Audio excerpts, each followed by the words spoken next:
Hey, day 13. Yeah, wow. This has really been happening all the way up to day 13. The theme today is worship. And oftentimes in worship, I feel God reminds me that He is God and I am little person in comparison. So, today I was asking Chloe, because she was hanging out with me, what theme should I talk on today? And she said worship. So I'm just kind of having fun trying out different themes, different things to talk about. And worship is a really good theme. Something I actually don't think often to talk about, but I think it's because it's something that can mostly, in my experience, you have to experience worship. You can train on it and talk about it and do the steps 1 through 10, but until you actually step into worship, which usually has way more to do with letting go to fully worship in spirit and in truth. Because, we're humans and we tend to analyze things and think about things. And, in worship, it's an expression of our body, soul, and spirit acknowledging God as King of Kings and Lord of Lords and giving Him honor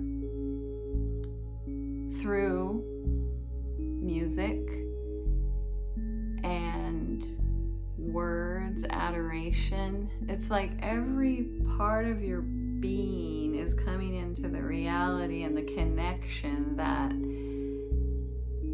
you are truly worshiping God of the universe. And during worship is often when that connection is made clear.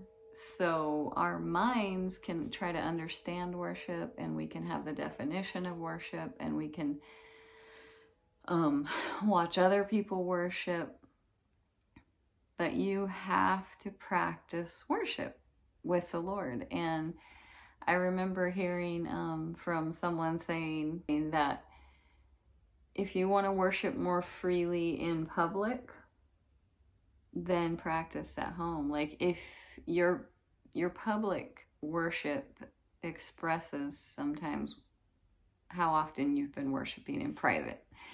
And I don't 100% agree with that because, I express even more at home because I'm not embarrassed. I don't have to think about what people are thinking. I don't have to consider anything. It's just me and God. I can 100% let go and be wild and crazy before God and become even more dignified than David. And it's fine. But to be able to worship in the corporate setting, you have to have that familiarity of having worshiped before the King by yourself, before an audience of one. And that gives you the freedom to, once you're in public, yes, you kind of still have to overcome, I'm in a public place. I have to just push the people outside of my mind. But then it's oh, I'm in worship. And then I connect because I feel God's presence. And it all just comes flooding back, the connection we had that day in worship or whatever. It's a magical experience as you learn to fully enter in and to release the thoughts and the distractions that try to come.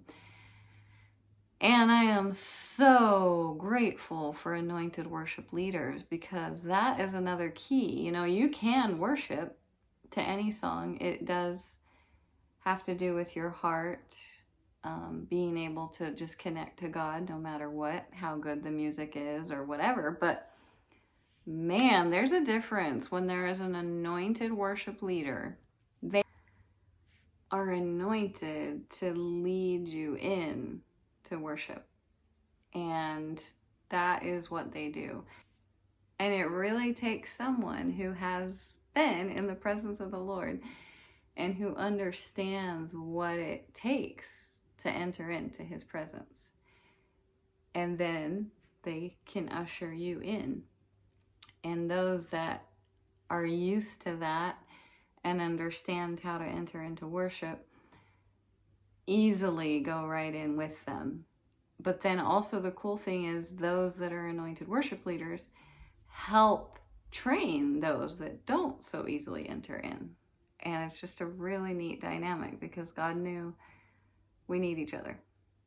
And I am just so excited about the different music that's being released right now, the different songs, the awakening of creativity and experimentation, freedom to break outside of the norm. It's just so ironic sometimes once you break out, looking back at how far we've come. It's pretty cool.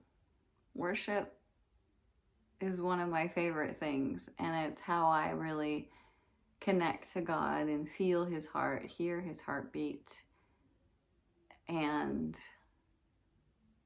have encounters with him. And a lot of my encounters are in my inner world, in my mind, in my imagination. And I used to discount that because I thought until I experienced God the way that we see each other as humans, then I wasn't having official encounters or something. But he has so taught me that I am absolutely experiencing him. And that's a whole other subject. But worship is one of those places that I just feel him so near. And he inhabits the praises of his people. That's just fact. So as we worship, he is right there in our midst, especially if we are in that place of wholehearted, full-on unity in worship. It's incredible.